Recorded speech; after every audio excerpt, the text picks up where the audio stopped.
الحمدللہ رب العالمین والصلاة والسلام علی سید المرسلین قال اللہ تعالی فی القرآن المجید والفرقان الحمید انا اعطیناک الکوثر فصلی لربک وانحر ان شانئک هو الابتر صدق اللہ و مولانا العظیم۔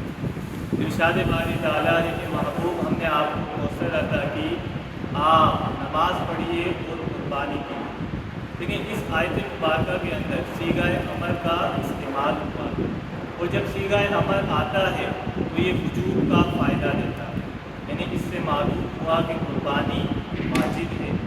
واجب کی دوسری دلیل یہ ہے کہ واجب کے نہ کرنے کے اوپر احادیث کے اندر وعید آ جائے، جیسا کہ رسول کریم صلی اللہ علیہ وسلم نے ارشاد فرمایا کہ اے لوگوں، تم میں سے جو قربانی کی استطاعت رکھتا ہے اور وہ جان بوجھ کر قربانی نہ کرے تو اسے کہہ دو کہ ہماری عیدگاہ میں نہ آئے۔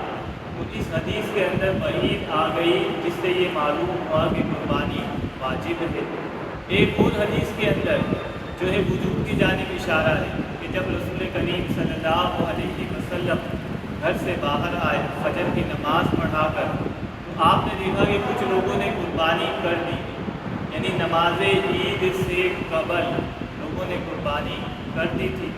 تو اللہ کے رسول نے کیا فرمایا کہ جنہوں نے عید کی نماز سے پہلے قربانی کر لی ہے انہیں چاہیے کہ وہ دوبارہ قربانی کریں۔ تو اس سے معلوم ہوا کہ قربانی واجب ہے، جبھی اعادے کا حکم دیا جا رہا ہے۔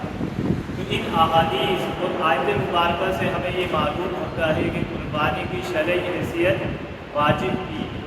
اب آتے ہیں ہم دور حاضر کے اندر جو لوگ قربانی کر رہے ہیں، عجیب و غریب تماشا لگا رکھا ہے۔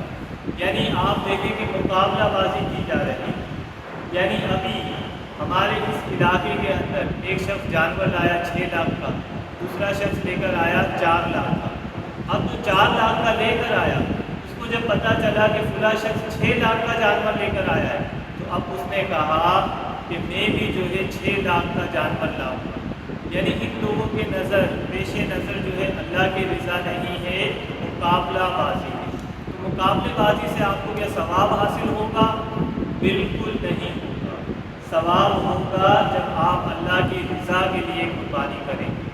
آپ دیکھیں جب آدم علیہ السلام کے 2 بیٹوں نے قربانی کو پیش کیا تو اللہ نے ایک بیٹے کی قربانی کو قبول کیا، اور اللہ نے کیا فرمایا کہ ہم نے اس کی قربانی کو اس لیے قبول کیا کہ اس کے دل میں تقویٰ تھا۔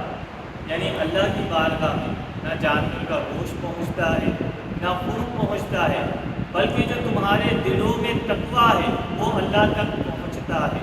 اسی لیے رسول کریم صلی اللہ علیہ وسلم نے قربانی کا اہتمام کیا، اور 10 سال تک آپ علیہ السلام نے مدینے میں قربانی کے فریضے کو انجام دیا۔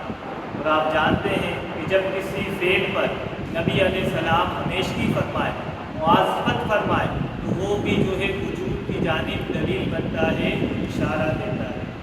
آج آپ دیکھیں ہمارے یہاں جانوروں کی قربانی کے اندر ریس لگائے جا رہے ہیں، عجیب و غریب تماشا بنا دیا ہے۔ یعنی جانور جو شاعر اللہ سے تعلق ہے، جس کا تعلق اللہ کی نشانی سے ہے، ان جانوروں کے نام کافروں کے نام پر رکھے جا رہے ہیں۔